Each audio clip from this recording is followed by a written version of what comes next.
The question is asked, are you allowed to have a tattoo on your body?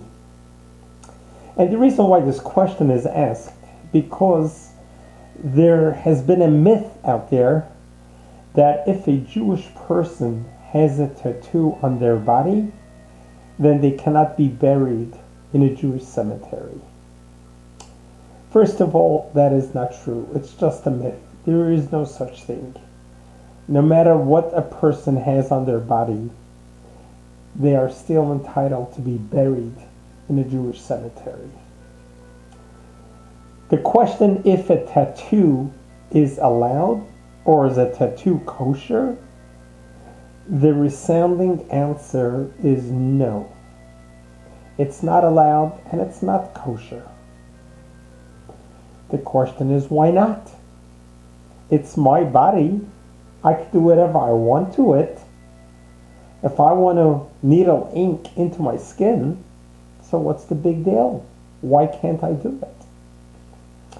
So let's dive into this and let's demystify the concept of why a tattoo is not permitted. We need to go back to the basics and understand who we are as a human being, who we are as a child of God, and what is our do's and don'ts in life. What are the permissibles? What are the prohibitions in life? So it is not something that us human mortal beings decide what's right or wrong, because we know that that didn't exactly work out. We just look back 80 years ago at the beginning of World War II, when human beings decided what's right or what's wrong, and the human beings decided that it's okay to kill 6 million innocent people. It is human beings who decided to create race and the discriminations against those who are less inferior and those who are not pure German blood, etc. So yes, if we leave it up to the vices of the human beings for us to decide what's right or wrong, we have seen history has taught us how it leads us down most terrible paths, and the worst devastations occurs because of that. So how do we know what's right or wrong? Where do we decide? Where's the line? Who decides what's right or wrong? So obviously we cannot leave it up to our own human devices, for us, our own human intellect, to be able to decide right or wrong. If every country were to decide what's right or wrong, then obviously one country is not going to agree with the next country.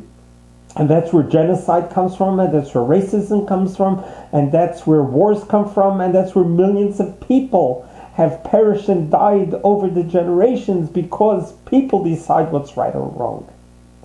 Obviously that doesn't work. So what's our parameter? How do we know what's right? How do we know what's wrong? There's only one place and one way to know that, and that is we go back to the creator of the world. We look at God Almighty in heaven, the God in heaven, the omnipotent, the omnipresent, the one who created everything, who was, is, and will be. He created this world, and he has told us explicitly what is right, what is wrong. Beginning with the Ten Commandments. The concept of do not kill is not because it's socially unacceptable, it is inappropriate. We do not kill because God told us we do not kill. Because if we were to decide what is socially acceptable to be, what to do or not to do, then there are some societies who live by the sword and who live by killing others. And are we going to accept that as that is correct because they decided that is correct? No, we do not kill, we do not steal, we do not commit adultery, not because we decided it's inappropriate or wrong. It is because God told us that it is wrong. Once you take the dimension from the divine, from God Almighty, the creator of all beings, and God has decided what is considered right, what is considered wrong. And if we run with that, then we will have a civilized world. We know what the world was like pre-Ten Commandments. We know what the world was like prior to the flood of Noah, where God had to press Alt Control Delete and reset and reboot the whole world from the beginning, saving Noah, his wife, and family, and all the animals and everything else that we have today because of that. And even since Noah's days until the giving of the Torah, the world has ran amok. Once the 10 Commandments were given and the laws of the land were introduced by God Almighty, and we began following them and implementing them, then the world began to see some type of order. We were able to begin living a civilized life. Civilization began to become into a civilization that we can coexist. All of a sudden, once laws were introduced, once there are limitations, once there are guidelines, there are do's and don'ts introduced to a society, then all of a sudden a judicial system can be implemented and people can begin living civilly with each other. And that is what the 10 Commandments is all about, and that is what the Torah is all about. It's a guideline. The rules, the do's and don'ts of Judaism are not prohibitions, they are guidelines. They are directives teaching us how to live in this world, how to have societies to coexist, love, respect, and honor each other. We may be from all different types of religions, which is fine, because a religion teaches us to love each other, even if we are different. And that is what Judaism has taught for 3,300 years. We accept and we respect every religion that's out there. We don't look to proselytize. We don't look to get other peoples from other religions to convert to become Jews. That's not our thing. We are barely able to hang on to our Jewish people and keep them in the fold. And so we're not looking to proselytize. We actually honor and respect everyone's religion. Many people don't know this, that for hundreds of years when the temple was existing in Jerusalem at its glory, at its prime time, every single year we would bring 70 sacrifices representing the 70 nations of the world. Yes, we would pray for them. We would ask God for their well-being. Now ask yourself, how many nations out there pray daily for the Jewish people? But we, the Jewish people, have prayed every single year and during the high holidays for the 70 nations of the world. Because yes, that is what God taught us. God taught us is to love and respect others. And we support every religion that's out there, as long as the religion is about life, about promoting life, about live and let others live, and do whatever we can to make this world a better place. So this all being told, we need to revert back to the laws of the Torah. One of the laws in the Torah, in the fourth book of the Torah, the book of Numbers, there is a chapter which specifies the concept of holiness. What is the definition of holiness? And holiness is our body, the way God gave it to us at birth. We return it to God at the end of our life. But during this time, God told us very clearly, you shall not have a tattoo on your body. Question is why? We don't know why. This is what God, who created us, told us. He is our manufacturer. He is our creator. And He told us explicitly, do not have a tattoo on your body. Just like God told us, you must rest on the seventh day. You must keep kosher. You shall not murder. The same set of rules. There are no whys. And it's not for us human beings to try to understand God. We're finite. God is infinite. How can we possibly try to grasp and understand infinity when we are finite? So it is not our place to try to understand why God said what He said. It is our place to accept it, to understand that it is for our benefit. It is for our well-being.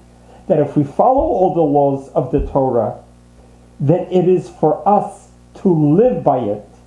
And that is what the Torah tells us. The words, v'chai b'hem, I want you to be alive. I'm not teaching you all these laws to hurt you, to torture you, to have you abstain. Rather, I want you to indulge, but to indulge it in the way that I am teaching you how to. The criteria of how to enjoy your journey in life is all spelled out very clearly throughout the Bible. When we follow the precepts of the Bible and we internalize it and we appreciate that it comes from the divine, it comes from heaven, it comes from our manufacturer, our creator, that we're doing what's right for our body, then we will not mutilate our body in any way. We would respect our body and we wouldn't defile our body. And when the Torah tells us not to have a tattoo, we don't have a tattoo. It's honoring God. It's honoring our Creator. Now, what about someone who did not know this? What about someone who did have a tattoo? It is your body. What you have done to it, unknowingly, you're not going to be held accountable for. Now that you have a tattoo, and you are aware that you're not allowed to, you don't have any more tattoos. And you continue your soul searching in growing in spirituality to learn what else shouldn't I be doing. And when you learn and you grow in your life, then you follow the ways of God. God will not only forgive you for what you have done before, because inadvertent errors you are not accountable for. It is the purposeful errors that we are accountable for. But if you had a tattoo because this is what your friends, your neighbors, your family were doing, and you thought this is something cool that you want to do as well, and you did it, not realizing its spiritual implications, you will not be held accountable for it. There are people who actually try to erase tattoos and go through the painful laser treatments to try to undo it. But it's not about the past, it's about the future. It's about moving forward. I want to share with you a story about a young gentleman who rather was obsessed, totally indulged in tattoos. And most of his covered part of his body was covered with tattoos. And later in life, he found himself inspired to learn more about his heritage and to learn more about Judaism, that he began a journey to get reconnected with his roots. He began studying the Torah, and he joined a yeshiva, a rabbinical seminary, and he just dived right in and became a fully observant Jew.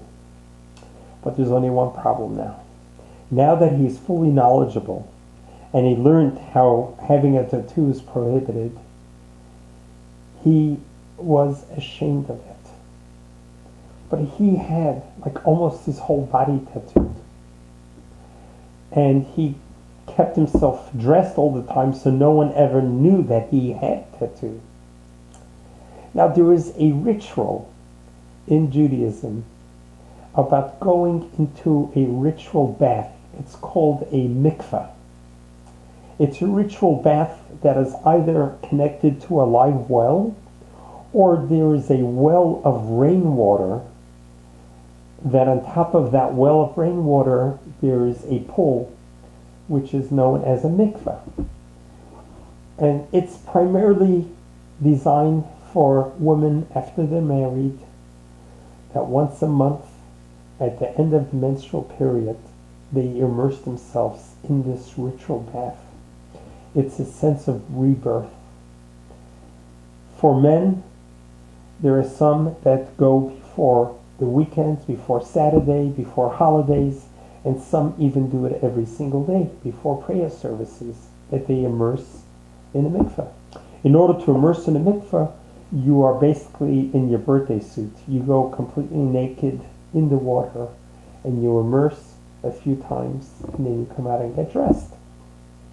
So this gentleman, who recently rediscovered his roots, wanted to go to the ritual bath, but he had a dilemma. When I go And this is done, many men go together. It's like in the gym, we all go to the dressing room, we all get undressed, and we go into the mikveh, and we get dressed again. So he didn't want to expose his body to all of his colleagues. He just didn't feel comfortable they should all see his tattoos, which were quite descriptive. So he came up with an idea that he's going to get up extra early at the crack of dawn, and he'll be the first one to go to the ritual bath before anyone else arrives. By the time the other people come, he's already dressed. No one would know. That plan worked just fine. Until one morning, when he's up extra early, and he's getting undressed, and he hears the door open up, and he hears footsteps behind him. And here, he's going to be exposed. He was so intimidated and so frightened that he rushed to go inside the bath. As he rushed, he slipped on the wet floor. Here he's lying face down on the floor with all of his tattoos exposed. And he hears the gentleman walking behind him, and his worst fear is about to happen, when all of a sudden he hears the voice of an elderly gentleman. And the elderly gentleman summons up exactly what happened. He bends down to the gentleman and he says, "Hey, I also have a tattoo on me." And he turns his hand and he shows the tattoo numbers that he got at Auschwitz. He says, "My tattoo that I have on my hand reminds me of my past. Your tattoos remind you of your past. Both of our pasts is in our history. Come on, get up.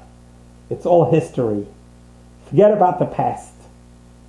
Let's dive in together into the ritual bath and embrace the future."